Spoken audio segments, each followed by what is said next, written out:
નમસ્કાર વિદ્યાર્થી મિત્રો, હું શિરીષ સુરતી આપ સર્વનું તમારી પોતાની યુટ્યુબ ચેનલ ઓશન કોચિંગ ક્લાસીસમાં હાર્દિક સ્વાગત કરું છું. વિદ્યાર્થી મિત્રો તમે સ્ક્રીન ઉપર જોઈ શકો છો 2025ના વર્ષનું ધોરણ 9નું જે દ્વિતીય સત્ર માટે ખૂબ જ અગત્યનું એવું વિકાસ પરીક્ષા લક્ષી જે અસાઇનમેન્ટ છે એ સરસ મજાનું નવા રૂપ રંગ અને ડિઝાઇન સાથે વિદ્યાર્થી મિત્રો તમારા માટે આવી ચૂક્યું છે. એટલે હવે વિદ્યાર્થી મિત્રો તમારે ક્યાંય કોઈ પણ પ્રકારે ચિંતા કરવાની જરૂર રહેતી નથી. વિદ્યાર્થી મિત્રો જે તમને 30% હેતુલક્ષી તથા 70% વર્ણનાત્મક પ્રશ્નો આધારિત એ તમને વિકાસ પરીક્ષા લક્ષી અસાઇનમેન્ટ તમારા માટે આવી ચૂક્યું છે. એટલે વિદ્યાર્થી મિત્રો તમારે ચિંતા કરવાની બિલકુલ જરૂર નથી. આજના આ વિડીયોની અંદર વિદ્યાર્થી મિત્રો આપણે ધોરણ 9 જેનો વિષય છે ગુજરાતી અને વિકાસ પરીક્ષા લક્ષી અસાઇનમેન્ટ જેનો વિભાગ એ એટલે કે ગદ્ય વિભાગ, વિદ્યાર્થી મિત્રો જે ગદ્ય વિભાગ છે એ બરાબર એ વિભાગ એની અંદર આપણે જોડકા જોવાના છે. તમે જેની ખૂબ જ આતુરતાપૂર્વક રાહ જોઈ રહ્યા હતા એ અસાઇનમેન્ટ તમારા માટે આવી ચૂક્યું છે. એટલે હવે વિદ્યાર્થી મિત્રો તમારે ચિંતા બિલકુલ કરવાની જરૂર નથી, કારણ કે હું તમને તમામ વિષયના અહીંયા આગળ સંપૂર્ણ અને સચોટ સોલ્યુશન તમને આપવાનો છું. એટલે બિલકુલ ગભરાતા નહીં વિદ્યાર્થી મિત્રો. ઓકે, ચાલો આપણે આજના આ વિડીયોની અંદર આગળ વધીએ છીએ. વિદ્યાર્થી મિત્રો તમે સ્ક્રીન ઉપર જોઈ શકો છો કે સરસ મજાનું જે વિકાસ પરીક્ષા લક્ષી જે અસાઇનમેન્ટ છે એ પણ વિદ્યાર્થી મિત્રો તમને 30% હેતુલક્ષી તથા 70% વર્ણનાત્મક પ્રશ્નો આધારિત 2025ના વર્ષનું દ્વિતીય સત્ર માટે ખૂબ જ મહત્વનું રહ્યું છે. જે વિકાસ પરીક્ષા લક્ષી અસાઇનમેન્ટ છે એ વિદ્યાર્થી મિત્રો તમારા માટે આદર્શ પ્રશ્નોપત્રો સહિત એ ધોરણ 9નું જે પરીક્ષા લક્ષી અસાઇનમેન્ટ આવી ચૂક્યું છે. વિદ્યાર્થી મિત્રો ધોરણ 9ના અસાઇનમેન્ટ બુક મેળવવા માટેની જે લિંક છે ને વિદ્યાર્થી મિત્રો એ તમને નીચે ડિસ્ક્રિપ્શનમાં આપવામાં આવી છે. વધુ માહિતી મેળવવા માટે તમે અમારા મોબાઈલ નંબરનો સંપર્ક કરી શકો છો, અથવા ઘર બેઠા તમે આ અસાઇનમેન્ટ બુક મેળવવા માટે અમારા મોબાઈલ નંબરનો સંપર્ક કરી શકો છો. અમારો મોબાઈલ નંબર છે 7046222254, અથવા તમે સ્ક્રીન ઉપર દર્શાવેલી જે વેબસાઇટ છે એ વેબસાઇટના માધ્યમ દ્વારા પણ વિદ્યાર્થી મિત્રો તમે વિકાસ પરીક્ષા લક્ષી અસાઇનમેન્ટ છે 2025ના વર્ષનું જે દ્વિતીય સત્ર માટે ખૂબ જ મહત્વનું રહ્યું છે એ તમે ઘર બેઠા પણ મંગાવી શકો છો. તો હવે આપણે વિદ્યાર્થી મિત્રો આપણો અભ્યાસ શરૂ કરીએ છીએ. ધોરણ 9 વિકાસ અસાઇનમેન્ટ બુક 2025ના વર્ષનું જેનો વિભાગ એનો આજે આપણે સંપૂર્ણ સચોટ સોલ્યુશન મેળવવાના છે.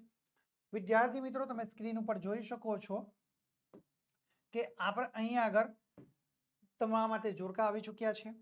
જે 1 નંબરનું જે જોડકું છે જેની અંદર આપણને કૃતિઓ દર્શાવી છે, 2 ની અંદર આપણને કર્તા દર્શાવ્યા છે અને અહીંયા આગળ આપણો જવાબ માટે બોક્સ ખાલી છે. તો આપણે અહીંયા આગળ જોઈએ તો ભાઈ વાડી પરના જે વાલા છે, વાડી પરના વાલા જે કૃતિ છે એના કર્તા કોણ છે? વાડી પરના વાલાના જે કર્તા કોણ છે? અહીંયા આગળ આપણને 3 કર્તા આપ્યા છે: અ મનોહર ત્રિવેદી, બ ઇસ્માઇલભાઈ નાગોરી, ક લાભશંકર ઠાકર. તો આપણો જવાબ આપણે લખી શકીએ છીએ ઇસ્માઇલભાઈ નાગોરી. એ આપણો જવાબ થશે. બરાબર, વાડી પરના વાલા કૃતિના કર્તા છે ઇસ્માઇલભાઈ નાગોરી. ત્યાર પછી આપણે જોઈએ કુદરતી જે કૃતિ છે, બરાબર, કુદરતી જે કૃતિ છે એના કર્તા કોણ છે? તો ભાઈ આપણને અહીંયા ઘડી હવે 2 કર્તા બચ્યા છે કે ભાઈ મનોહર ત્રિવેદી અને ક લાભશંકર ઠાકર. તો આપણે જવાબ લખી શકીએ કે ભાઈ લાભશંકર ઠાકર. એ આપણા જવાબ તૈયાર થઈ જાય છે. તો આ રીતે વિદ્યાર્થી મિત્રો તમે સાચા જવાબ દર્શાવી શકો છો. ચાલો આપણે આગળ જોઈએ 2 નંબરનું જોડકું વિદ્યાર્થી મિત્રો કે જેની અંદર આપણને કૃતિ આપી છે અ વિભાગમાં, બ ની અંદર આપણને સાહિત્ય પ્રકારો આપ્યા છે અને અહીંયા આગળ આપણે જવાબ લખવાના છે. ઓકે, તો ચાલો હવે આપણે જોઈએ તો ભાઈ ચોરી અને પ્રાયશ્ચિત જે ગદ્ય છે, ચોરી અને પ્રાયશ્ચિત જે ગદ્ય છે એ કૃતિના સાહિત્ય પ્રકાર કયો આપણને રહેલો જોવા મળશે? તો ભાઈ આપણે એનો સાહિત્ય પ્રકાર અહીંયા આગળ આપણને આપ્યા છે કે અ નવલકથા અંશ, બ હાસ્ય નિબંધ અને ક આત્મકથા અંશ. ઓકે, આ 3 જે સાહિત્ય પ્રકારો છે એમાંથી આપણે એક જવાબ દર્શાવવાનો છે. ઓકે, તો ભાઈ ચોરી અને પ્રાયશ્ચિત જે છે એનો સાહિત્ય પ્રકાર છે આત્મકથા અંશ. ઓકે, આપણે અહીંયા આગળ જવાબ આપણા માટે તૈયાર થઈ ગયો. ઓકે, ચાલો ત્યાર પછી આપણે ચોરી અને પ્રાયશ્ચિતનો જે સાહિત્ય પ્રકાર આપણે શું લખ્યો? આત્મકથા અંશ. એટલે જવાબ તૈયાર થયો. હવે આપણે જુઓ તો આગળની કૃતિ છે ભાઈ ગોપાળ બાપા. તો ગોપાળ બાપા જે કૃતિ છે એનો સાહિત્ય પ્રકાર શું છે? તો ભાઈ નવલકથા અંશ અને બ હાસ્ય નિબંધ, આ બેમાંથી એનો કયો સાહિત્ય પ્રકાર આવશે? તો આપણે દર્શાવી શકીએ છીએ નવલકથા અંશ. બરાબર, આપણો જવાબ તૈયાર થઈ ગયો.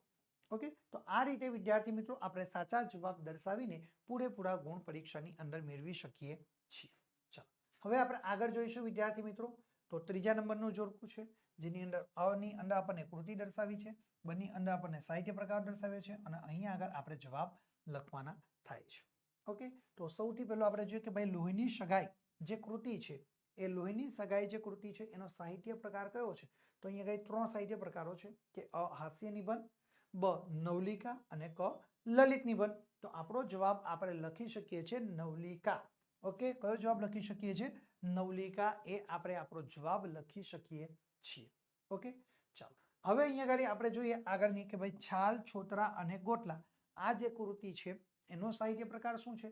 છાલ, છોતરા અને ગોટલાનો જે સાહિત્ય પ્રકાર શું છે? તો ભાઈ બે રહ્યા છે કે ભાઈ અ હાસ્ય નિબંધ અને બ અને ક લલિત નિબંધ. ઓકે, તો અ અને ક માંથી આપણો જવાબ શું આવશે? તો આપણે લખી શકીએ છીએ કે ભાઈ હાસ્ય નિબંધ છે. બરાબર, છાલ, છોતરા અને ગોટલાનો સાહિત્ય પ્રકાર શું છે? તો હાસ્ય નિબંધ. આપણો જવાબ તૈયાર થઈ ગયો. ઓકે, ચાલો હવે વિદ્યાર્થી મિત્રો આપણે 4 નંબરનું જોડકું જોઈશું. ઓકે, તો 4 નંબરના જોડકાની અંદર આપણી જે કૃતિઓ દર્શાવી છે, અને અહીંયા આગળ બ ની અંદર સાહિત્ય પ્રકાર છે, અને અહીંયા આગળ આપણે જવાબ દર્શાવવાના થાય છે. ઓકે, તો આપણે જોઈએ તો ભાઈ ભારતીય સંસ્કૃતિની સિદ્ધિ એ જે કૃતિ છે એ અહીંનો સાહિત્ય પ્રકાર શું છે? તો અ વિભાગની અંદર આપણે જોઈએ નવલિકા, બ ની અંદર લલિત નિબંધ અને ક ની અંદર પ્રવાસ નિબંધ. તો આ જે 3 એના સાહિત્ય પ્રકારો છે એમાંથી સાચો સાહિત્ય પ્રકાર કયો આવશે? તો ભાઈ ભારતીય સંસ્કૃતિની જે સિદ્ધિ છે એનો સાહિત્ય પ્રકાર છે લલિત નિબંધ, એટલે કે બ લલિત નિબંધ. આપણે આ પ્રકારે જવાબ દર્શાવી શકીએ છીએ. ઓકે, ચાલો ત્યાર પછી આપણે આગળ જોઈએ તો ભાઈ સખી માર્કંડી એ જે કૃતિ છે એનો સાહિત્ય પ્રકાર કયો? હવે બે ઓપ્શન રહ્યા, અ નવલિકા અને ક પ્રવાસ નિબંધ. તો આપણે જવાબ લખી શકીએ છીએ કે ક પ્રવાસ નિબંધ. ઓકે, આપણા માટે જવાબ તૈયાર થઈ ગયો છે વિદ્યાર્થી મિત્રો. તો આ રીતે તમે પરીક્ષામાં જોડકા જોડીને વિદ્યાર્થી મિત્રો તમે ગુણ મેળવી શકો છો. આગળ જોઈએ વિદ્યાર્થી મિત્રો 5 નંબરનું જોડકું તમારા માટે સ્ક્રીન ઉપર આવી ચૂક્યું છે. તો અ વિભાગની અંદર કૃતિ છે, બ ની અંદર આપણને સાહિત્ય પ્રકારો આપ્યા છે, અને અહીંયા આગળ આપણે જવાબ દર્શાવવાના છે. ઓકે વિદ્યાર્થી મિત્રો, તો આપણે જોઈએ તો ભાઈ વાડી પરના વહાલા જે કૃતિ છે એનો સાહિત્ય પ્રકાર શું છે? તો ભાઈ એના સાહિત્ય પ્રકારો 3 છે. અહીંયા 3 દર્શાવે છે કે અ એકાંકી, બ ટૂંકી વાર્તા અને ક લલિત નિબંધ. તો એનો જવાબ આપણે શું લખી શકીએ? તો આપણે જવાબ લખી શકીએ છીએ કે ક લલિત નિબંધ. બરાબર, આપણે જવાબ શું લખી શકીએ છીએ કે ક વાડી પરના વહાલા કૃતિ એનો સાહિત્ય પ્રકાર લલિત નિબંધ રહેલો જોવા મળશે. ઓકે, આપણો જવાબ તૈયાર થઈ ગયો વિદ્યાર્થી મિત્રો. ચાલો હવે આપણે જોઈએ કે ભાઈ કુદરતી જે કૃતિ છે એનો સાહિત્ય પ્રકાર શું છે? તો હવે બે વિકલ્પો, અ એકાંકી અને બ ટૂંકી વાર્તા. બરાબર, તો આપણે તેનો સાહિત્ય પ્રકાર આપણે લખી શકીએ છીએ કે અ એકાંકી. ઓકે, તમારા માટે વિદ્યાર્થી મિત્રો ત્યાં જવાબ તૈયાર છે, આવી ગયો છે. ક્યાંય કોઈ પ્રકારની તમારે ચિંતા કરવાની જરૂર રહેતી નથી. ચાલો 6 નંબરનું જે જોડકું છે એની અંદર અ વિભાગની અંદર પાત્ર છે, બ વિભાગની અંદર ઉક્તિ છે, અને ક ની અહીંયા ગાડી આપણો જવાબ દર્શાવ્યો છે. ઓકે, તો 6 નંબરના જોડકાની અંદર જો અ નો એ પાત્ર છે અને બ વિભાગની અંદર ઉક્તિ છે, તો આપણે ત્યાં જવાબ દર્શાવવાનો થાય. બરાબર, ગાંધીજી આમાંથી કઈ ઉક્તિ બોલે છે, મહારાજા સયાજીરાવ એમાંથી કઈ ઉક્તિ બોલે છે, એ આપણે ઓળખવાનું છે અને આપણે જવાબ દર્શાવવાનો છે. ઓકે, ચાલો અહીંયા આગળ એક જવાબ ખોટો છે, બાકીના બે જવાબ સાચા છે. તો જુઓ કે ભાઈ ગાંધીજીનું જે પાત્ર છે એ આમાંથી કઈ ઉક્તિ બોલે છે? તો આપણે જોઈએ આ તમારી પરખેના દીપડા ન રંજાડે તોય ઘણું છે. ઓકે, આ વાક્ય બોલે તો એ જુઓ અહીંયા આગળ એ ઉક્તિ બોલે છે. બ એ મોતી બિંદુના પ્રેમ બાણે મને વિંધ્યો. બરાબર, ચલો ક ભેટ ધરવા આવ્યો હશો. બરાબર, ભેટ ધરવા આવ્યા હશો. તો આ 3 જે અહીંયા આગળ ઉક્તિઓ છે એ 3 ઉક્તિઓમાંથી આપણે કઈ ઉક્તિ સાચી છે? બરાબર, ગાંધીજી દ્વારા કઈ ઉક્તિ બોલવામાં આવે છે એ આપણે જવાબ લખવાનો છે. તો આપણે જવાબ લખી શકીએ કે બ. બરાબર, આપણે જવાબ શું લખી શકીએ છીએ કે બ એ મોતી બિંદુના પ્રેમ બાણે મને વિંધ્યો. શું? એ મોતી બિંદુના પ્રેમ બાણે મને વિંધ્યો. આપણો જવાબ આપણે તૈયાર થઈ જશે. ગાંધીજી કઈ ઉક્તિ બોલે છે? એ મોતી બિંદુના પ્રેમ બાણે મને વિંધ્યો. એ આપણી અહીંયા આગળ એમની ઉક્તિ થઈ ગઈ. ચલો ત્યાર પછી આપણે જુઓ આગળ કે ભાઈ પાત્ર મહારાજા સયાજીરાવ. બરાબર, શું છે ભાઈ મહારાજા સયાજીરાવનું જે પાત્ર છે એ આમાંથી કઈ ઉક્તિ બોલે છે? તો આપણે જવાબ લખી શકીએ. હવે બે ઉક્તિ છે તો ભાઈ ક લખી શકીએ છીએ કે ભેદ ધારવા આવ્યો હશે. શું? ભેદ ધારવા આવ્યો હશે. એ આપણે જવાબ લખી શકીએ છીએ અને પરીક્ષાની અંદર વિદ્યાર્થી મિત્રો પૂરેપૂરા ગુણ આપણે મેળવી શકીએ છીએ. ઓકે, ચાલો હવે વિદ્યાર્થી મિત્રો આપણે આગળ જોઈએ. પ્રશ્ન નંબર આપણો જે જોડકા નંબર 7. તો એની અંદર આપણને અ વિભાગમાં પાત્ર છે, બ ની અંદર આપણે ઉક્તિ છે અને અહીંયા આગળ આપણા જવાબ આપણને રહેલા જોવા મળશે. ઓકે, ચાલો હવે વિદ્યાર્થી મિત્રો આપણે જોઈએ તો સયાજીનું જે પાત્ર છે, સયાજીરાવનું જે પાત્ર, ઓકે, એ સયાજીરાવનું જે પાત્ર છે એ કઈ ઉક્તિ બોલે છે? તો 3 વિકલ્પ આપ્યા છે કે અ એને દહીં બહુ ભાવે છે, બ આપું શું કરશો? બોરડી ઉછેરશો, અને ક મારદામાં હું મગફળીના સોદા માટે ગયેલો. ઓકે, તો આ 3 માંથી આપણે કયો જવાબ લખી શકીએ એ આપણે ત્યાં દર્શાવવાનું છે. તો સયાજીરાવ એ કઈ ઉક્તિ બોલે છે? તો સયાજીરાવ જે ઉક્તિ બોલે છે કે આપું શું કરશો? બ શું જવાબ થાય છે? સયાજીરાવ કઈ ઉક્તિ બોલે? બ આપું શું કરશો? બોરડી ઉછેરશો. એવો પ્રશ્ન એ તેમને એ ઉક્તિ બોલે છે. ઓકે, ચલો ત્યાર પછી આપણે જોઈએ કે પાત્ર અમૃત કાકીનું પાત્ર છે, બરાબર. તો અહીંયા આગળ આપણે કયો જવાબ, અહીંયા આગળ કઈ ઉક્તિ બોલે છે? તો આપણે જવાબ લખી શકીએ છીએ કે હવે તો આપણી પાસે બચ્યા 2. કઈ ઉક્તિ? એને દહીં બહુ ભાવે છે અને મારદમાં હું મગફળીના સોદા માટે ગયેલો. તો આપણે જવાબ લખી શકીએ છીએ કે એને દહીં બહુ ભાવે છે. કયું જોડકું આવશે? એને દહીં બહુ ભાવે છે. આપણો જવાબ તૈયાર થઈ ગયો વિદ્યાર્થી મિત્રો. તો આ રીતે સરસ તમે જવાબ લખીને વિદ્યાર્થી મિત્રો પૂરેપૂરા તમે ગુણ કવર કરી શકો છો. ઓકે, ચાલો હવે વિદ્યાર્થી મિત્રો આપણે આગળ જોઈએ. 8 નંબરનું આપણું જે જોડકું છે એ કે પાત્ર છે અ વિભાગમાં, બ વિભાગની અંદર તેની કૃતિ છે અને અહીંયા આગળ આપણે જવાબ દર્શાવવાના છે. ઓકે, તો ચાલો આપણે જોઈએ તો ભાઈ માંડર ભગતનું જે પાત્ર છે, કયું? માંડર ભગતનું જે પાત્ર છે એની કઈ કૃતિ છે અહીંયા આગળ? તો અ લોહીની સગાઈની અંદર આવે છે, બ કુદરતીની અંદર આવે, કે ક સખી માર્કંડીની અંદર આવશે, કે પછી ડ ગોપાળ બાપાની અંદર એ માંડર ભગતનું પાત્ર કઈ કૃતિની અંદર આવે છે એ આપણે દર્શાવવાનું છે. ઓકે, તો આપણે સાચો જવાબ લખી શકીએ છીએ કે ગોપાળ બાપા. ડ ગોપાળ બાપાની અંદર એ માંડર ભગતનું પાત્ર આપણને આવતું જોવા મળે છે.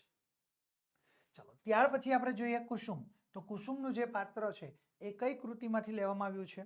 કઈ કૃતિની અંદર સમાવેશ થાય છે કુસુમનું પાત્ર? કઈ કૃતિમાં આવે છે? તો આપણે જવાબ લખી શકીએ છીએ કે લોહીની સગાઈ. કઈ? લોહીની સગાઈ એનું પાત્ર એ આપણને રહેલું જોવા મળે છે. કયું? કુસુમ એ લોહીની સગાઈનું પાત્ર રહેલું જોવા મળશે. ઓકે, ચાલો ત્યાર પછી આપણે જોઈએ પરસોત્તમ દાક્તરનું જે પાત્ર છે. કયું? પરસોત્તમ દાક્તરનું જે પાત્ર છે એ કઈ કૃતિમાંથી લેવામાં આવ્યું છે? હવે બચ્યા છે 2, ભાઈ બ કુદરતી અને ખ સખી માર્કંડી. તો આપણો સાચો જવાબ આપણે શું લખી શકીએ? કુદરતીમાંથી લેવામાં આવેલ છે. બ કુદરતીમાંથી એ લેવામાં આવેલ છે પરસોત્તમ દાક્તરનું પાત્ર. ઓકે, તો આ રીતે વિદ્યાર્થી મિત્રો તમે સાચા જવાબ આપીને પૂરેપૂરા ગુણ તમે કવર કરી શકો છો. ચાલો ત્યાર પછી આપણે જોઈએ 9 નંબરની અંદરનું જે જોડકું છે એક અ ની અંદર પાત્ર દર્શાવ્યા છે, બ વિભાગની અંદર કૃતિઓ દર્શાવી છે અને અહીંયા આગળ આપણે જવાબો દર્શાવેલા છે. સાચો જવાબ જે હોય એ આપણે અલગથી દર્શાવેલા છે. ઓકે, તો જોઈએ શ્રીમંત સયાજીરાવનું જે પાત્ર છે એ કઈ કૃતિમાંથી લેવામાં આવ્યું છે? અ કુદરતી, બ ગોપાળ બાપા, ક લોહીની સગાઈ, કે ડ સમાજ સમર્પિત એ શ્રેષ્ઠી. બરાબર, તો શ્રીમંત સયાજીરાવનું જે પાત્ર છે એ શેમાંથી લેવામાં આવ્યું છે? તો આપણે જવાબ લખી શકીએ છીએ કે બ ગોપાળ બાપામાંથી શ્રીમંત એ સયાજીરાવનું જે પાત્ર છે એ લેવામાં આવેલું છે. ઓકે, ચલો ત્યાર પછી જોઈએ મૈત્રનનું જે પાત્ર છે એ કઈ કૃતિમાંથી લેવામાં આવ્યું છે? તો ભાઈ મૈત્રનનું જે પાત્ર છે એ લોહીની સગાઈમાંથી લેવામાં આવેલ છે. કયું? ક લોહીની સગાઈમાંથી લેવામાં આવેલ છે. ઓકે વિદ્યાર્થી મિત્રો, ચલો ત્યાર પછી આપણે જોઈએ તો ચંદુનું જે પાત્ર છે એ, તો ભાઈ ચંદુનું પાત્ર એ કઈ કૃતિમાંથી લેવામાં આવ્યું? હવે આપણી પાસે 2 કૃતિઓ બચી, અ કુદરતી અને ડ સમાજ સમર્પિત એ શ્રેષ્ઠી. આ 3 માંથી આપણે હવે 2 માંથી આપણે કયો સાચો જવાબ દર્શાવી શકીએ છીએ? ઓકે, તો એ આપણે લખવાનું છે. તો જુઓ તો આપણો જવાબ દર્શાવી શકીએ છીએ કે કુદરતી, અકુદરતી. ચંદુનું જે પાત્ર છે એ કુદરતી કૃતિની અંદર સમાવેશ થતો જોવા મળે છે. તો આ રીતે વિદ્યાર્થી મિત્રો તમે પરીક્ષાની અંદર તૈયારી કરીને સરસ જવાબ તમે લખી શકો છો. ઓકે, ચાલો હવે વિદ્યાર્થી મિત્રો આપણે આગળનું જોડકું જોઈશું 10 નંબરનું. ઓકે, જે તમારા માટે સ્ક્રીન ઉપર આવી ચૂક્યું છે વિદ્યાર્થી મિત્રો.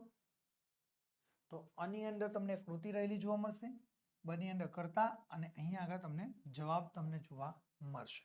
ઓકે, તો આપણે જોઈએ તો ભાઈ ચોરી અને પ્રાયશ્ચિતની જે કૃતિ છે એના કરતા કોણ છે? ચોરી અને પ્રાયશ્ચિત જે ગદ્ય છે બરાબર, એની કૃતિ એના કરતા કોણ છે? તો આપણને કરતા આપ્યા છે કે અ મનુભાઈ પંચોળી એટલે કે દર્શક, બ ઈશ્વર પેટલીકર, અને ક મોહનદાસ કરમચંદ ગાંધી. આ 3 છે. 3 માંથી કયો સાચો જવાબ આવશે? તો આપણે ચોરી અને પ્રાયશ્ચિત જે કૃતિ છે એનો સાહિત્ય પ્રકાર છે મોહનદાસ કરમચંદ ગાંધી. એ આપણે જવાબ લખી શકીએ છીએ. ચોરી અને પ્રાયશ્ચિત કોણ છે? તો ભાઈ મોહનદાસ કરમચંદ ગાંધી એના કરતા રહેલા જોવા મળશે. ઓકે, ચાલો ત્યાર પછી આપણે જોઈએ ગોપાળ બાપા જે કૃતિ છે. કઈ? ગોપાળ બાપા જે કૃતિ છે એનો જવાબ કયો આવશે? તો આપણે જવાબ લખી શકીએ છીએ કરતા એના મનુભાઈ પંચોળી ઉર્ફે દર્શક. એ આપણો જવાબ એમના કરતા તરીકે બનેલો જોવા મળશે. ગોપાળ બાપા જે કૃતિ છે એના કરતા કોણ? તો ભાઈ મનુભાઈ પંચોળી ઉર્ફે દર્શક. એના ઉપનામથી પણ, એમને દર્શકના ઉપનામથી પણ ઓળખવામાં આવે છે. ઓકે, તો આ તમારે જવાબ ધ્યાનમાં રાખવો. તો આ રીતે વિદ્યાર્થી મિત્રો તમે જોડકા જોડી શકો છો અને પૂરેપૂરા તમે ગુણ મેળવી શકો છો. ચાલો હવે વિદ્યાર્થી મિત્રો આપણે 11 નંબરનું જોડકું જોઈએ. તો અ વિભાગની અંદર કૃતિ છે, બની અંદર કરતા છે, અને અહીંયા આગળ આપણને જવાબ દર્શાવેલો જોવા મળે છે. ઓકે, તો આપણે જોઈએ કૃતિની અંદર તો ભાઈ લોહીની સગાઈની જે કૃતિ છે એના કરતા કોણ રહેલા છે? તો અ બકુલ ત્રિપાઠી, બ ઈશ્વર પેટલીકર, અને ક કાકા સાહેબ કાલેલકર. તો આપણે લોહીની સગાઈ જે કૃતિ છે એના કરતા કોણ છે? તો આપણે જવાબ લખી શકીએ કે બ ઈશ્વર પેટલીકર. એ તેના અહીંયા કરતા રહેલા જોવા મળે છે. ઓકે, ચલો ત્યાર પછી જોઈએ છાલ છોતરા અને ગોટલા જે કૃતિ છે એના કરતા કોણ છે? તો હવે બે રહ્યા, અ બકુલ ત્રિપાઠી અને ક કાકા કાલેલકર. ઓકે, અહીંયા આગળ બે વસ્તુ આપણને બે પાત્ર બે કરતા રહેલા જોવા મળે છે. ઓકે, તો આપણે સાચો જવાબ લખી શકીએ છીએ કે બકુલ ત્રિપાઠી. ઓકે, અ આપણો બકુલ ત્રિપાઠી એ આપણો જવાબ તૈયાર થઈ જશે. ઓકે વિદ્યાર્થી મિત્રો, આ રીતે તમે જવાબ લખીને પૂરેપૂરા ગુણ મેળવી શકો છો. હવે વિદ્યાર્થી મિત્રો આપણે આગળનો આપણો જે 12 નંબરનું જે જોડકું છે એ જોઈએ. આની અંદર આપણને કૃતિઓ દર્શાવી છે, બની અંદર કરતા છે, અને અહીંયા આગળ આપણને જવાબ દર્શાવ્યા. ઓકે, તો આપણે અહીંયા આગળ જોઈએ તો ભાઈ ભારતીય સંસ્કૃતિની સિદ્ધિ જે કૃતિ છે એના કરતા કોણ છે? તો ભાઈ અ કાકા કાલેલકર, બ ચંદ્રકાંત શેઠ, અને ક વિનોબા ભાવે. તો સાચો જવાબ શું આવશે? તો ભાઈ ભારતીય સંસ્કૃતિની સિદ્ધિ જે કૃતિ છે તેના કરતા આપણે જોઈએ તો વિનોબા ભાવે એ આપણને રહેલા જોવા મળશે. ક શું છે? ક વિનોબા ભાવે. આપણો જવાબ તમારા માટે સ્ક્રીન ઉપર આવી ચૂક્યો છે વિદ્યાર્થી મિત્રો, એટલે તમારે ક્યાંય કોઈ ચિંતા કરવાની જરૂર નથી. અને છેલ્લે આપણે જોઈએ સખી માર્કંડી જે કૃતિ છે એના કરતા કોણ છે? હવે આપણી માટે બે જ વિકલ્પો, અ કાકા સાહેબ ખાલેલકર અને બ ચંદ્રકાંત શેઠ. તો સખી માર્કંડીના જે લેખક છે કરતા એ આપણે જોઈએ તો અ કાકા સાહેબ કાલેલકર એ આવશે. ઓકે, આ રીતે વિદ્યાર્થી મિત્રો આપણે સરસ મજાનો જવાબ લખીને આપણે પૂરેપૂરા ગુણ મેળવી શકીએ છીએ. ઓકે, તો વિદ્યાર્થી મિત્રો આ રીતે તમે પરીક્ષાની અંદર તમારે જવાબ લખવાના છે અને સરસ રીતે તમે લખાણ કરીને એકદમ સ્વચ્છ અને સુંદર અક્ષરે તમે લખાણ કરીને પૂરેપૂરા તમે ગુણ કવર કરી શકો છો. ઓકે, ચલો વિદ્યાર્થી મિત્રો ગુજરાતી વિષયના નવા અપડેટ મેળવવા માટે અત્યારે જ તમે અમારા વોટ્સઅપ ગ્રુપમાં જોડાઈ જજો. વધારે માહિતી મેળવવા માટે તમે અમારા મોબાઈલ નંબરનો સંપર્ક કરી શકો છો. અમારો મોબાઈલ નંબર છે 7046222254 નંબર ઉપર તમે સંપર્ક કરી શકો છો. વિદ્યાર્થી મિત્રો આજના આ વિડીયોની અંદર આપણે અસાઇનમેન્ટ બુકની અંદર વિકાસ પરીક્ષા લક્ષી જે અસાઇનમેન્ટ છે એની અંદર આપણો વિભાગ એ ની અંદર જે જોડકા આપ્યા છે એ જોડકાનો આપણે સંપૂર્ણ અને સચોટ અભ્યાસ કર્યો છે. આગળના વિડીયોની અંદર આપણે એક એક વાક્યના જે ટૂંકા પ્રશ્નો છે એનો આપણે અભ્યાસ કરીશું. થેન્ક યુ વિદ્યાર્થી મિત્રો.